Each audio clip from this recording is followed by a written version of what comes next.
ఇప్పుడు మొక్కు అంటే ఆ ఆపత్కాలమునందు నువ్వు ఒక సంకల్పం చేసుకున్నావు. ఈశ్వరా, నన్ను ఈ ఆపద నుంచి గట్టునబడై, నేను పట్టుకొచ్చి ₹1 హుండీలో వేస్తా, లేకపోతే నువ్వు నన్ను గట్టునబడై ₹1 నీ హుండీలో వేస్తాను అన్నావు. ఆపద నుంచి గట్టున పడిపోయావు. నీ దగ్గర కోట్ల నుండి ₹1 ఇస్తా అన్నావా? ఆ ఆలోచన ఉండదు. అందుకే చెప్పారు వ్యాపారము కాదు అని చెప్పాను. అది వెంకటేశ్వరుడే అంగీకరించాడు. ఒకసారి ఆపద వచ్చిన తరువాత మాత్రం వాడు బుద్ధిని దిద్దుకోవాలి.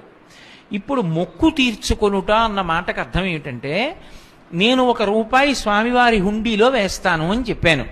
స్వామివారి హుండీలో ₹1 వేస్తాను అంటే నా పక్కింటి వాళ్ళు తిరుపతి ఎడుతున్నారనుకోండి, నేను పక్కింటి వాళ్ళకి ₹1 ఇచ్చి హుండీలో వేయండి అని పంపించకూడదు. మొక్కు ఎప్పుడు తీరుతుంది? నేను హుండీలో ₹1 వేస్తాను అన్న మాటకు అర్థం నేను తిరుపతి వచ్చి అని కాదు. నేను తిరుపతి వెళ్ళాలి. నేను వెంకటాచలం వెళ్ళి స్వామిని దర్శించి, స్వామి నాకు కేవలము ధర్మమునందు అనురక్తిని ప్రసాదించమని ప్రార్థన చేసి ఈ ₹1 పట్టుకెళ్ళి హుండీలో వెయ్యాలి. అప్పుడు నా మొక్కు పూర్తవుతుంది. అంతేకాని ₹1 వేస్తానన్నాను కదండి, ₹1 పంపించేశానుగా, నా మొక్కు ఎందుకు తీరదు అని అడక్కు. ₹1 వేస్తాను అన్న మాటకు అర్థం నేను వచ్చి వేస్తాను అని. వేస్తాను చేస్తాను అంటే నేనే, అంతే దాని అర్థం.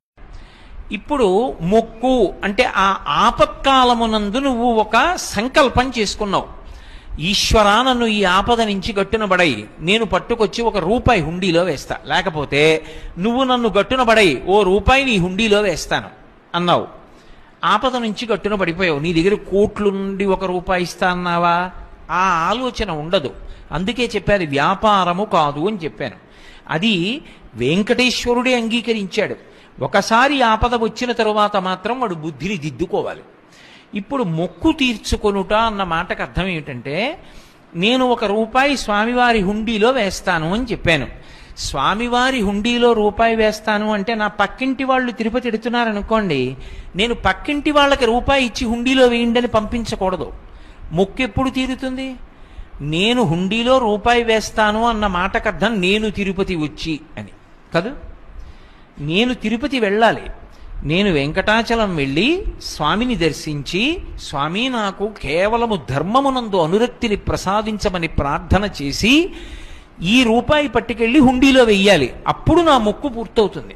అంతేకాని ₹1 వేస్తానన్నాను కదండి, ₹1 పంపించేశానుగా, నా మొక్కు ఎందుకు తీరదు అని అడక్కు. ₹1 వేస్తాను అన్న మాటకు అర్థం నేను వచ్చి వేస్తాను అని. వేస్తాను చేస్తాను అంటే నేనే, అంతే దాని అర్థం.